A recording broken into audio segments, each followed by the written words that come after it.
forms a new army for Nigeria? See their names and their responsibilities. There is no institution that cannot atrophy or degenerate if, like a fish, it begins to rot from the head. And that was the story of the Nigerian army at a point in time, when there was a deliberate policy to emasculate and debilitate it, incidentally by leadership that emerged from its very bowels. Our army had done exploits in Burma, in Congo, at different peacekeeping operations in many parts of the world. But by 1993, it had deteriorated to become an army of anything goes, like disorganized by scout. Pity. Why should we believe that unflattering appellations, because it came from one of its very own, a well-respected chief of army staff, Lieutenant General Saliu Ibrahim.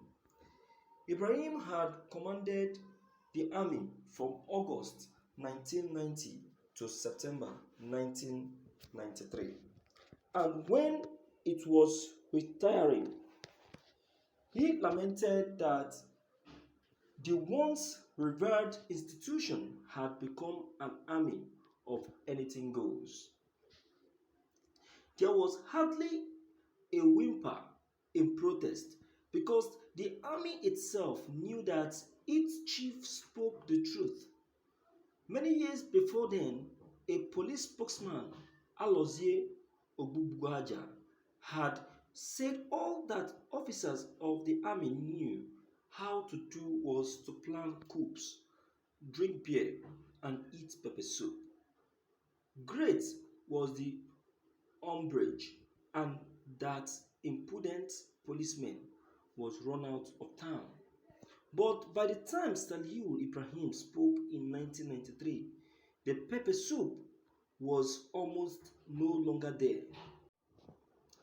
General Ibrahim Babangida has, incidentally, a former chief of army staff himself, had rendered the institution prostrate and comatose, so much so that it was almost not able to shoot firecrackers again, not to talk of guns like others. What Babangida started was consummated by Sani Abacha and Olusegun Obasanjo, two other generals of the Nigerian army. It became truly anything goes, to the disquietude and sorrow of some officers trained in the finest tradition of the military. The situation was not radical, better under subsequent presidents, until that thoroughbred soldier, an officer and gentleman from Daura, came. It is said that you cannot likely effect change in a system unless you were sufficiently vexed with the inadequacies of that system. Muhammad Buhari did not do any other thing after school other than soldiering. So he knew the Nigerian army in its days of glory, and he also saw when it had degenerated into an army of anything goes. It is on record today that no Nigerian leader has trained, equipped, and motivated the army as much as Muhammad Buhari. But let us focus on the Nigerian army today. All right. You see, there is something that we really need to understand and we really need to do. There is something that is very important. You see, our Nigerian army, I will tell you, yes, it's a military force with the duty to protect and fight for the masses. You understand? Quite all right. Good and fine. Yes, but most of them, they put aside what their responsibilities are. Not that they don't know, they know, but they just, intentionally. I don't know if it is laziness or if because they are feeling too over muzzled. I don't know. That is making them to behave that way. You need to come to rural areas and see how these soldiers are, you know, molesting innocent youths, misusing their powers, abusing their powers. Because they are soldiers, they believe that everybody must be afraid of them, they must be respected, and all of that. Yes, we are advised to respect our soldiers, but not to the extent of overusing and abusing of their powers. You need to see the way these soldiers treat the youth. Youth will just be going on their own. Maybe it's probably okay, though they are not robbers, but because of their look, you need to see the way they will handle these youths. That is where proper interrogation sets in. I don't know. I keep asking myself, is it that in the Nigerian army they never taught them morals or how to relate international relation? Didn't they do any of those things? If they never did any of those things, it means that they have not gone to military school. Look at the American army.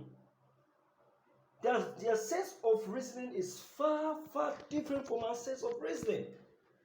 They are more reasonable. They don't take actions like we take actions here. We abuse power. I'm telling you, we abuse power. They don't take action the way we take action. Before they take action, they ask questions. They give you proper interrogations. But in this case here, nothing of such. Nothing of such. You understand? So, my dear listeners in the house, I tell you with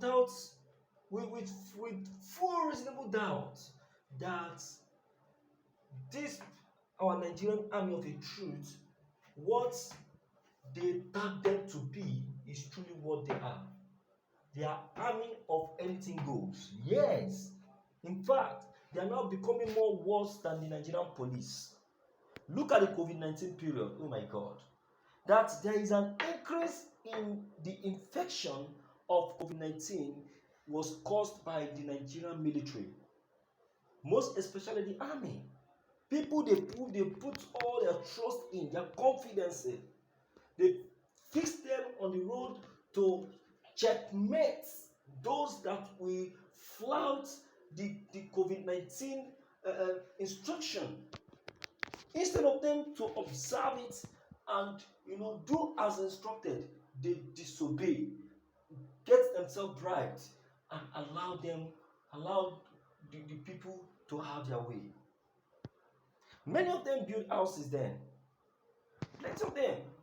If you are a soldier and you did not build house during the COVID-19 period, you are not a soldier.